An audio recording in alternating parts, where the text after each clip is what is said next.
Lorsque je vous dis que ce sont des voleurs, croyez-moi.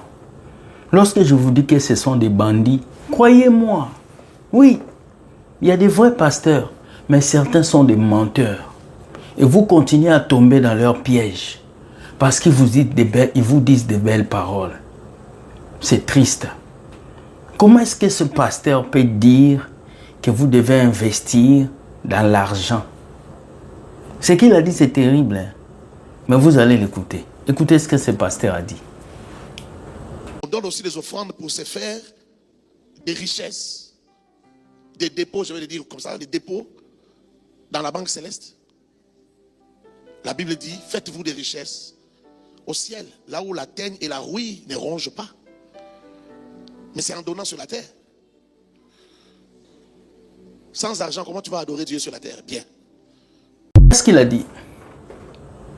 Il faut amasser des richesses, là où le ruine et la teigne n'arrivent pas. Ce pasteur parle de la banque céleste, mais la banque céleste n'existe pas. Envoyez-nous le compte bancaire de Dieu. Vous ne nous avez jamais envoyé le compte bancaire de Dieu. Pourquoi vos pasteurs sont tellement intéressés à l'argent? Jésus qui est venu sur la terre, il n'a jamais parlé d'une banque céleste. Il n'a jamais parlé d'une banque dans le ciel. Dieu ne mange pas l'argent que nous mangeons. Ce pasteur est un menteur. Il vous dit d'investir sur la banque céleste. Le seul investissement que vous pouvez faire, c'est vous donner vos cœurs à Dieu. C'est le seul investissement. Si un pasteur vient vous amener un autre investissement, c'est un menteur. C'est un pur menteur. Les pasteurs vous parlent d'investir pour les choses dont la ruine et la ruine ne touchent pas. Je vais vous lire un verset. Matthieu 6, 19. Ne vous amassez pas des trésors sur la terre, où la teigne et la ruine détruisent et où le voleur perce et dérobe. Dieu nous dit de ne pas nous amasser de trésors sur cette terre, parce que c'est périssable. D'où vient ce pasteur qui vient vous dire de vous amasser des choses dans la banque céleste? Comment est-ce qu'on peut célébrer Dieu si on n'a pas l'argent? Lazare qui était mort, il était riche? Il était riche? Mais pourquoi vous voulez toujours qualifier le service de Dieu avec la richesse? La richesse n'a rien à voir avec le service de Dieu. Voilà vos pasteurs, voilà ce qu'ils disent. C'est triste. Et ils vont vous dire s'aimer, donner l'argent. Et ce genre de messages n'arrivent qu'au mois de décembre. Parce qu'il y a une traversée que vous devez faire. Et ils vont vous prêcher ces messages pour que vous donnez l'argent. C'est cet homme-là, sa femme, qui était venu vous dire donnez 2000 euros pour libérer vos familles. C'est son mari. Lui maintenant, c'est le maestro, le maître de l'escroquerie. Oui, je le dis. Nous n'avons pas de banque céleste. Au ciel, Dieu ne mange pas des billets. C'est le mensonge. C'est le mensonge. Ce n'est pas l'argent que vous investissez sur la terre qui construit vos villas dans le ciel. Zéro. Ce n'est pas l'argent que vous investissez à l'église qui va faire que Dieu en haut va vous réserver des richesses. C'est faux. C'est votre vie que vous mettez entre les mains de Dieu. C'est votre vie, votre sacrifice en tant que chrétien, vos temps de consécration. C'est ça que Dieu voit. Dieu ne voit pas vos billets. Faites très attention à ces voleurs de temples. Ils vont fabriquer des messages. Ils vont fabriquer un évangile qui n'existe pas. Tout ça pour vous duper. Et regardez des papas et des mamans qui sont assis en train de suivre un... C'est triste. Prêchez aux enfants de Dieu la repentance. Prêchez aux enfants de Dieu de changer leur cœur. Au lieu de venir leur mentir avec des messages de la banque céleste. Il faut amasser des biens célestes là où la ruine. Le bien céleste là où la ruine ne touche pas. On parle des choses spirituelles. On ne parle pas de l'argent que vous donnez dans la caisse de l'église. On parle des choses spirituelles. On dit d'amasser les choses spirituelles. Ça veut dire d'avoir une vie qui respecte Dieu. Comme ça, ton âme ira au ciel et le diable ne pourra pas toucher. Tout est centré sur ton âme, pas sur ton compte bancaire, pas sur ta voiture. C'est faux. C'est triste. Vraiment, c'est triste de voir ce qui se passe. Deuxième vidéo. Ce pasteur est en train de parler aux pasteurs qui demandent des cash. Vous savez, il y a beaucoup de pasteurs ici dans la francophonie, quand on les invite, ils demandent des cash. Alors que Dieu avait dit, vous avez reçu gratuitement, donnez gratuitement.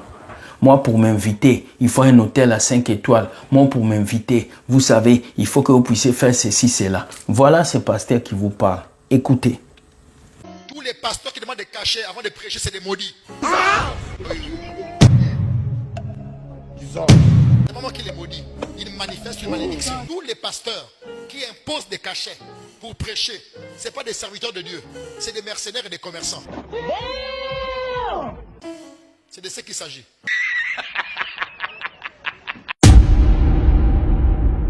Dans notre génération, on fixe les cachets. C'est pas de Dieu. C'est très charnel. Nous sommes devenus des businessmen, des commerçants à l'église. Tous les artistes qui demandent des cachets. Oh, mon manager a dit, c'est pas des serviteurs de Dieu. C'est des commerçants. C'est des commerçants. Ne prêchons pas pour des cachets. Ne chantons pas pour des cachets. Servons sans rien attendre en retour. Servons sans rien attendre en retour. L'autel est sacré. On ne vient pas donner l'estrade à un commerçant. Quelqu'un qui a train de vendre son talent dans la maison de Dieu. Est-ce que c'est normal qu'un chantre puisse avoir un cachet? Oui, c'est normal. Mais c'est pas au chantre de fixer son cachet. Mais c'est pas au chantre de fixer son cachet. Nous voulons à nouveau que les gens servent avec amour. Lorsque les micros de l'église, la scène de l'église t'a fait connaître sans rien te demander en retour, ton manager était où? Aujourd'hui, non. Pour que je vienne chanter dans l'église, le manager a dit, voilà le montant qu'il faut.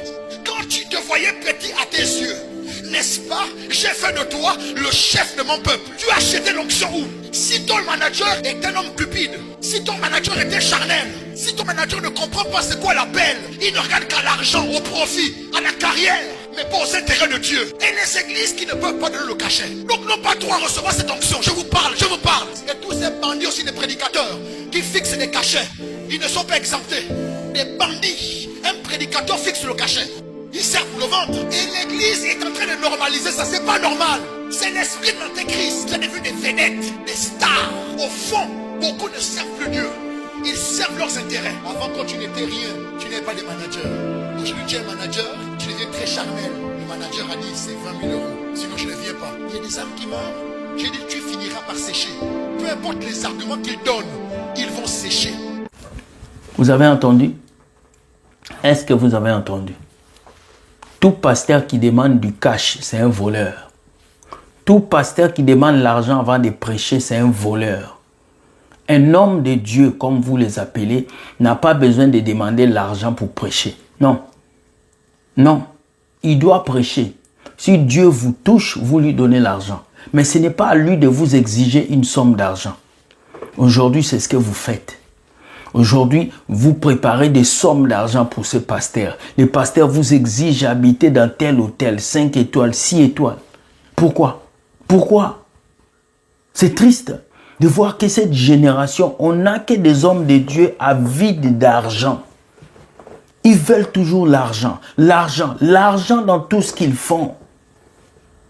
Voilà pourquoi vous allez dans ces églises, vous êtes stressés. Parce que tu dois payer les loyers. Tu es stressé. Je me pose la question. Quand Jésus est venu t'appeler, toi pasteur qui me regarde, il me dit, regarde le petit là, il dit quoi? Toi le pasteur qui me regarde. Quand Dieu t'a appelé pasteur, pourquoi tu n'as pas dit à Dieu de te donner en même temps l'argent du loyer?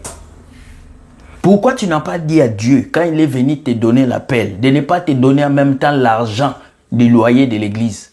L'argent pour organiser les choses. Donc toi, Dieu vient t'appeler seul dans ta chambre. C'est nous qui devons payer les loyers de l'église. Mais non.